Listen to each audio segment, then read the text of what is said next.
చూస్తే నేనే ముఖ్యమంత్రిగా ఉండి 19లో అన్ని తీసుకొచ్చి ఇక్కడ వీకోట్లో వదిలిపెట్టాం. ఒక్క ఎకరాకు నీళ్ళు వచ్చాయా మీకు?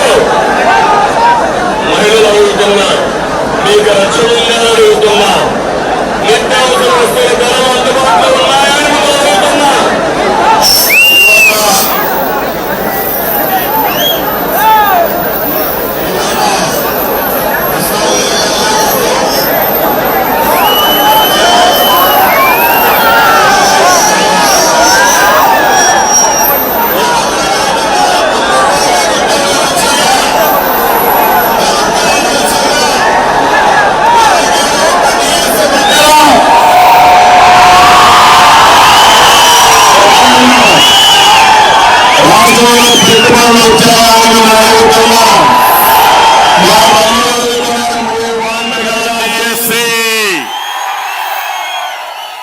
మెగా డిఎస్సి పెడతాం, మీకు ఉద్యోగాలు ఇప్పించే బాధ్యత మాది. కార్మికుల్ని కూలీలు అడుగుతున్నా, మీకు ఉపాధి దొరుకుతా ఉందా? మీ కుటుంబం గడుస్తా ఉందా? ప్రభుత్వ ఉద్యోగులు మీరు చెప్పండి. కనీసం మొదటి తారీఖున మీకు జీతాలు వస్తున్నాయా? పిఆర్సీ ఇచ్చారా? పెన్షనర్స్ ఉన్నారు, వాళ్ళని అడుగుతున్నా, మీకు నెలవారీగా పెన్షన్ వస్తా ఉందా అని మిమ్మల్ని అడుగుతున్నా. తమ్ముళ్ళు, కడాన బీసీ, ఎస్సీ, ఎస్టీ, మైనారిటీ వర్గాలను అడుగుతున్నా, ఏ కార్పొరేషన్ ద్వారా అయినా సరే ₹1 నీకు రుణం ఇచ్చారా అని మిమ్మల్ని అడుగుతున్నా. ఇదే కాదు, మనం ఇచ్చిన పథకాలన్నీ కూడా తీసేశారు, అవునా కాదా? ఈ ఎన్నికల వేళ మీరు ఆలోచించండి, మీరు ఏమి నష్టపోయారో తెలుసుకోండి. మీ భవిష్యత్తు చీకటిమయం చేసిన వ్యక్తుల్ని ఎవరో గుర్తించండి. రాష్ట్రాన్ని, మీ భవిష్యత్తును కాపాడుకోవడం కోసం మీలో చైతన్యం తేవడానికి నేను ఇక్కడికి వచ్చాను. నేను ఒకే ఒక విషయం మాట్లాడుతున్నా. పలమనేరులో మీరు ఒక్కసారి చూస్తే ఇది ఒక ఉదాహరణ. అన్ని రంగాల్ని ఈ అహంకారైనటువంటి సైకో జగన్మోహన్ రెడ్డి సర్వనాశనం చేశాడు. ఎలా నష్టపోయిందో ఒక్కొక్క డిపార్ట్మెంట్ చూస్తే, మన రాయలసీమకు ముఖ్యమైన డిపార్ట్మెంట్ ఇరిగేషన్, సాగునీటి ప్రాజెక్టులు. ఒకప్పుడు రాయలసీమ రతనాల సీమ, ఇది రాయలేలిన సీమ, రతనాల సీమ. అలాంటి సీమ రాళ్ల సీమగా మారిపోయి ఎడారిగా మారిపోయే పరిస్థితి వచ్చింది. నేను ఆలోచించాను, రాయలసీమని మళ్ళీ ముందుకు తీసుకురావాలని ఆలోచించాం. ఒక్కసారి మీరు గుర్తుపెట్టుకుంటే, కరువు సీమగా పేరుగొన్న ఈ రాయలసీమని సాగునీటి రంగంలో మార్పులు తెచ్చింది. ఎప్పటికీ శాశ్వతంగా గుర్తుపెట్టుకోవాల్సింది నందమూరి తారక రామారావు గారు, ఎన్టీఆర్. అందరూ ఆశలుకున్నారు, రాయలసీమని ఎవరు ఏమీ చేయలేవనుకున్నారు. అప్పుడు నేనున్నానని ధైర్యం చెప్పి ముందుకు వచ్చిన వ్యక్తి ఎన్టీఆర్. కృష్ణా జలాలు రాయలసీమకు తేవాలి, కరువు జిల్లాల్ని, కరువు గడ్డని సస్యశ్యామలం చేయాలని ఆలోచించిన వ్యక్తి నందమూరి తారక రామారావు గారు. ఈ రోజు నేను అడుగుతున్నాను, తెలుగు గంగ, హంద్రి నీవ, నగిరి గాలేరు ఎవరు ప్రారంభించారు తమ్ముళ్ళు అని మిమ్మల్ని అడుగుతున్నా. అంతేకాకుండా ఆ రోజు ఎన్టీఆర్ ప్రారంభించిన ఈ ప్రాజెక్టుల్ని 2014 కంటే ముందు నేను వచ్చిన తర్వాత ప్రాధాన్యత ఇచ్చాం. మళ్ళీ 14 నేను ముఖ్యమంత్రి అయిన తర్వాత మరింత శ్రద్ధ పెట్టాం. ఆర్థిక ఇబ్బందులున్నా, విభజన వల్ల నష్టం ఉన్నా, డెఫిసిట్ ఫైనాన్స్ ఉన్నా పెద్ద ఎత్తున డబ్బులు ఖర్చు పెట్టాం. 68,000 కోట్ల రూపాయలు ఖర్చు పెట్టి 5 సంవత్సరాల్లో ఇరిగేషన్ ప్రాజెక్టుల పరిగెత్తించిన పార్టీ, పరిగెత్తించిన ప్రభుత్వం తెలుగుదేశం ప్రభుత్వం. నేను ఒకటే ఆలోచించాను, ఇవన్నీ చేసి మీ జీవితాల్లో మార్పు వస్తుందని. నీళ్లు వస్తే కష్టపడే రైతాంగం ఉన్నారు, నీళ్లు వస్తే ఇండస్ట్రీస్ వస్తాయి, నీళ్లు వస్తే అభివృద్ధి జరుగుతుంది.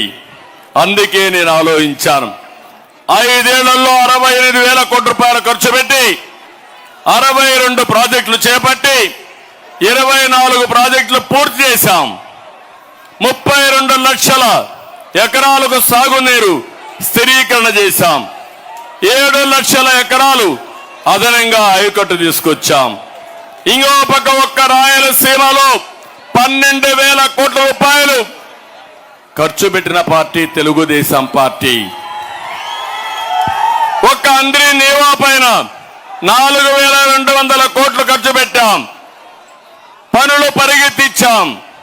రాత్రిలో నేను వచ్చి అక్కడే బస చేసి అధికార యంత్రాంగాన్ని అప్రమత్తం చేసి అడ్డంకులు తొలగించి శ్రీశైలంలో వచ్చే నీళ్లు వీకోట వరకు తీసుకొస్తే దుర్మార్గులు 90% పూర్తి చేసిన పనులు 10% చేయలేక, చెరువులకు నీళ్లు ఇవ్వలేక, పొలాలకు నీళ్లు ఇవ్వలేక త్రాగునీటి సమస్య సృష్టించే పరిస్థితి వచ్చారు. అది నా బాధ, నా ఆవేదన. ఈరోజు ఈ ప్రభుత్వాన్ని మీరు అడగాలి.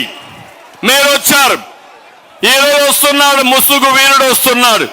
నిన్నటి వరకు పరదాలు చుట్టూ వేసుకొని వచ్చాడు, కానీ ఇప్పుడేదో నేను కూడా వస్తా అన్నాడు.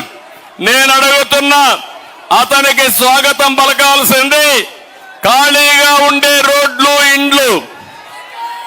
ఏ ఒక్క వ్యక్తి అతన్ని గాని పలికితే, సహకరిస్తే రాయలసీమకు అన్యాయం చేసుకుంటాం.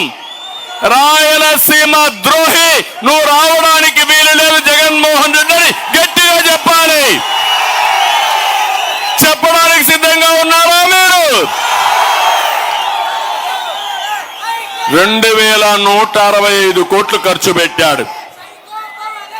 ఒక్క ప్రాజెక్టు పూర్తి చేయలేదు. 102 ప్రాజెక్టులు రద్దు చేశాడు. ఒక్క ఉమ్మడి చిత్తూరు జిల్లాలో 25 ప్రాజెక్టుల్ని రద్దు చేసిన నీచ చరిత్ర ఈ వైఎస్ఆర్ కాంగ్రెస్ పార్టీది. నేను ఒకటే ఆలోచించాను, ప్రతి ఒక్క ఎకరాకు నీళ్లు ఇవ్వాలని. ఎన్టీ రామారావు గారి ఆలోచన కరువు గడ్డని నీరిచ్చి రతనాల సీమగా చేయాలని ఆలోచించాడు. నేను ఆలోచించాను, ఒక కృష్ణా జలాలే కాదు, గోదావరి జలాలు ఈ రాయలసీమకు తీసుకొచ్చి మీ జీవితాల్లో వెలుగునివ్వాలని నేను ఆకాంక్షించాను. 2,165 కోట్లంటే సాక్షి పేపర్ ఉంది ఇక్కడ, పనికి మాలిన అవినీతి పేపర్, అవినీతిలో పుట్టిన పేపరు, ప్రజల భవిష్యత్తు పైన విషం జిమ్మే పేపర్ అది, మిమ్మల్ని మోసం చేసే పేపర్ అది. ఇప్పుడు దానికి తోడుగా సోషల్ మీడియా ఒకటి పెట్టారు. ఉన్నది లేనట్టు చెప్పి మిమ్మల్ని మభ్యపెట్టి మళ్ళా మోసం చేయాలని. నేను అడిగిన దానికి సమాధానం చెప్పమంటున్నా. ఒక్క ఛాన్స్ అన్నాడా లేదా తమ్ముళ్ళు? మీరే చెప్పండి. అన్నాడా లేదా? బుగ్గలు నిమిరాడా లేదా? తల మీద చెయ్యి పెట్టాడా లేదా? ముద్దులు పెట్టాడా లేదా? ఇప్పుడు పిడిగుద్దులే కదా తమ్ముళ్ళు అని మిమ్మల్ని అడుగుతున్నా. గుద్దులే గుద్దులు, ఇప్పుడు బాధుడే బాధుడు. ఇప్పుడు ఎవరైనా మీరు బాగుపడ్డారా ఈ పాలనలో? మీ జీవితాలు మెరుగైనా ఈ పాలనలో? ఒక్క సాక్షి పేపర్కి కొన్ని వేల కోట్ల అడ్వర్టైజ్మెంట్ ఇచ్చాడు. రాయలసీమ ఇరిగేషన్కి, త్రాగునీటికి, సాగునీరుకి 2,165 కోట్లు ఖర్చు పెట్టి కథలు మాట్లాడుతున్నాడు. ఈయన మిమ్మల్ని ఒకసారి చూస్తే అడ్వైజర్లు పెట్టుకున్నాడు జీతగాల్ని. డబ్బులు వసూలు చేయడానికి, దౌర్జన్యాలు చేయడానికి వాళ్లకు పెట్టిన డబ్బులు కూడా రాయలసీమ ఇరిగేషన్ ప్రాజెక్టులు పెట్టలేదని చెప్పి నేను మీకు తెలియజేస్తున్నా. అందుకే అడుగడుగున రాయలసీమలో జగన్మోహన్ రెడ్డిని నిలదీయమని మీ అందరికీ పిలిపిస్తున్నా. సిద్ధమవునా కాదా అని మేము అడుగుతున్నా. మొన్న ఏదో బోర్డులు పెట్టాడు, సిద్ధమని ఒక పెద్ద బోర్డులు పెట్టి బలవంతంగా మనుషుల తోలుకొచ్చాడు. ఇప్పుడు మేము సిద్ధం అంట. అవును, మేము సిద్ధం నిన్నింటికి పంపేయడానికి. అవునా కాదా అని మేము అడుగుతున్నా. ఇంకో పక్క నాకు ఒక్కోసారి బాధ, ఆవేదన. రాయలసీమలో నేను ఎప్పుడు కరువును చూశా, మీ బాధలు చూశా, కులాన్ని చూడలేదు. ఒక దూరదృష్టి ఉండే ఒక నాయకుడిగా రాయలసీమకు నీళ్లు తెస్తే ఈ రాయలసీమ రతనాల సీమ అవుతుందని నేను కలలుగన్నా. నేను అడుగుతున్నా మిమ్మల్ని, నేను కలలుగనడం తప్ప అని మిమ్మల్ని అడుగుతున్నా. ఈరోజు మీరు ఒక్కసారి ఆలోచిస్తే, ఒక తండ్రి పిల్లలు ఉంటారు, ఒకరు సరిగా పనిచేయరు, వాళ్ళు వెనకబడిపోతారు. ఇంకొకరు కొన్ని కారణాల్లో పుట్టుకలోనే కొన్ని ఇబ్బందులతో పుడతారు. ఆ తండ్రి ఆలోచించే విధానం ఎవరైతే ఇబ్బందుల్లో ఉండే పిల్లలపైన శ్రద్ధ పెట్టి వాళ్ళ పైకి తెస్తారా లేదా తమ్ముళ్ళు అని మిమ్మల్ని అడుగుతున్నా. నేను అదే చేశాను. రాష్ట్రంలో చూశాను, పేదవాళ్ళు ఉన్నారు, రాయలసీమలో కరువు ఉంది, ప్రత్యేక శ్రద్ధ పెట్టాను. రాయలసీమని రతనాల సీమగా చేయాలని ఒక కోరిక పెట్టుకొని ముందుకు పోయా. అందరినీ పూర్తి చేశాను. నీళ్లు వచ్చాయి, వీకోటకు వచ్చాయి. అదే మరి నగిరి, గాలేరుని పూర్తి చేయడానికి ప్రయత్నం చేశాను. పులివెందలు కూడా నేనే నీళ్లు ఇచ్చాను తమ్ముళ్ళు, మీరు గుర్తుపెట్టుకోవాలి. గండికోట ప్రాజెక్టు పూర్తి చేసి పులివెందలకు నీళ్లు ఇచ్చిన పార్టీ తెలుగుదేశం పార్టీ. నేను అడుగుతున్నా, ఈ చిత్తూరు ఉమ్మడి జిల్లాలో ఒక్క రూపాయి మీరు ఖర్చు పెట్టారా? ఒక్క చెరువులో నీళ్లు ఇచ్చారా? మీరు ఓటు అడిగే హక్కు మీకుందా అని మిమ్మల్ని అడుగుతున్నా. ఒక్కొక్కసారి మీరు గుర్తుపెట్టుకోవాలి. ఈరోజు మన వీకోట్ పలమనేరు రోడ్డు చూశారు, నేషనల్ హైవే వచ్చింది. ఒకప్పుడు బెంగళూరు పోవాలంటే చాలా సమయం పట్టేది, ఈరోజు నేరుగా ఫాస్ట్ గా వెళ్లే పరిస్థితి వస్తా ఉంది. ఆ రోజు నా ఆలోచన, నీళ్లు వస్తే ఇక్కడ పరిశ్రమలు వస్తాయి.